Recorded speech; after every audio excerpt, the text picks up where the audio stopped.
didn't make it very far. I am now in Grand Forks, about an hour and a half north of Fargo. Just at Sonic. Yep, it's my fast food weakness of choice in the West in particular.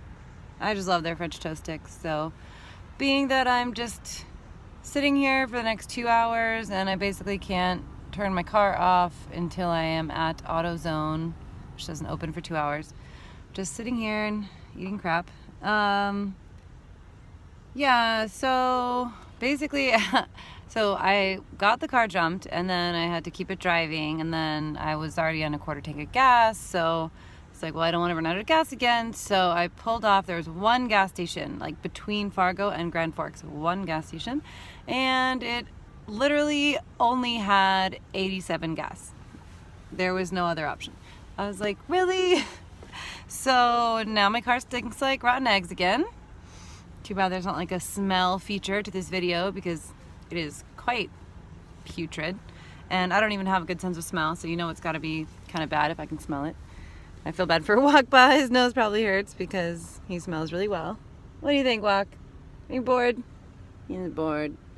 But there's like no green area to run around in this city right now. Try to find somewhere, but yeah, so I'm going to ask them. Oh, so when I put in a little bit of the 87 gas because I needed to have gas in the car so I wouldn't run out. And then when I went to turn it on, it barely turned on. And I had been driving for like probably an hour, like it had been running for an hour at least since they jumped it. So it should have been a lot stronger than that by then, especially driving on the highway for about almost an hour. So yeah, it like sputtered like, and then caught, and I was like, oh, thank goodness, because I was at this rural gas station. It probably would have taken hours to get any service from AAA or anything. Plus, I'm pretty sure they only give you 4 roadside assistance per year, and I've used up 2 now in 2 days. So, and it renews in September. So that's unfortunate. And I'm really struggling with like just this process of buying a car, like not a new car, but a new to you car. And because like you always think of car salesmen is like the biggest joke of people that are going to scam you. And so how do you safely buy a car if it's not from someone that you know and trust, right? So I got this car from someone that I know and trust. He's a great mechanic. He's works with my family, their friends, their neighbors. Like, he has every incentive to do the best job, and he's done really kind things. Like, he gave me a free battery before. He like put 2 new tires on the other day. Like, he goes out of his way to help people. So I really don't think that he, did anything wrong here. But I didn't ask as many questions as I should have, because I didn't have options. It was like, okay, I can go to a dealership and hope they don't scam me, or like try to find someone who knows about cars to go with me, and that didn't really work out. And so then this mechanic was like, I have a car that's 4x4, great in the snow, big enough, and can have it ready in 2 days. And I was like, okay, great, well, let's do it. That sounds great. And it was like at like a half the price of what the other similar vehicles I've been looking at, And so I was like, well, yeah, I mean, I really just need it necessarily for the winter. After that, I might get another van anyway. So maybe I don't want to spend more on it and like have this, financed or whatever, and have that hanging over my head on a vehicle. So I was like, yeah, let's just do this. That sounds great. I trust him, worked with him for years, and let's do it. So got in the vehicle, and literally it's day 4, and I've had a problem like every single day.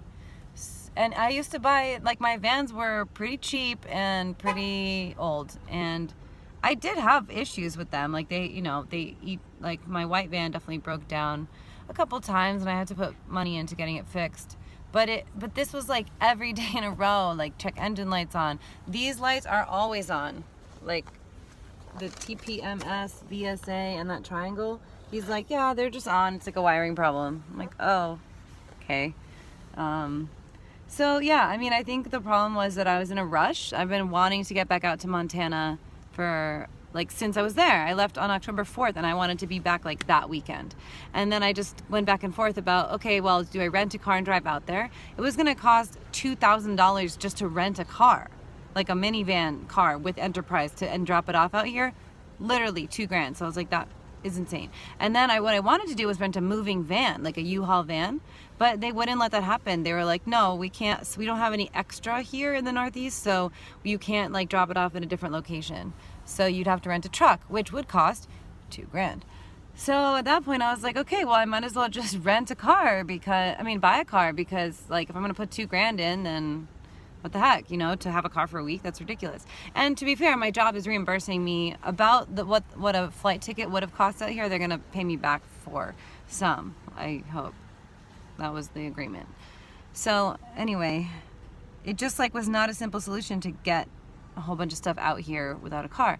So then I was like, okay, well, I can purchase this vehicle, and I do need it through the winter because I'm going to be traveling back and forth from Oregon from probably January on, maybe February.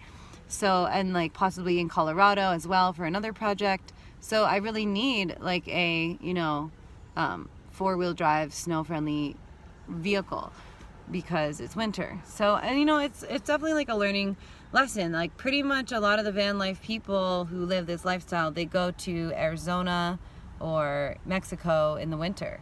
So I think that you know, it's just, I'm like out of my normal migration pattern. I usually would be going south this time of year, and I'm going north, and it's just changing my lifestyle a lot. This will be the first time I'll have my own house.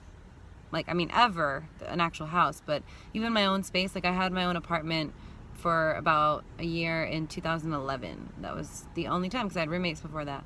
So yeah, it's definitely different. And a 9 to 5, haven't done full-time 40-hour in an office in about 4 years. So yeah, it's different in that way as well.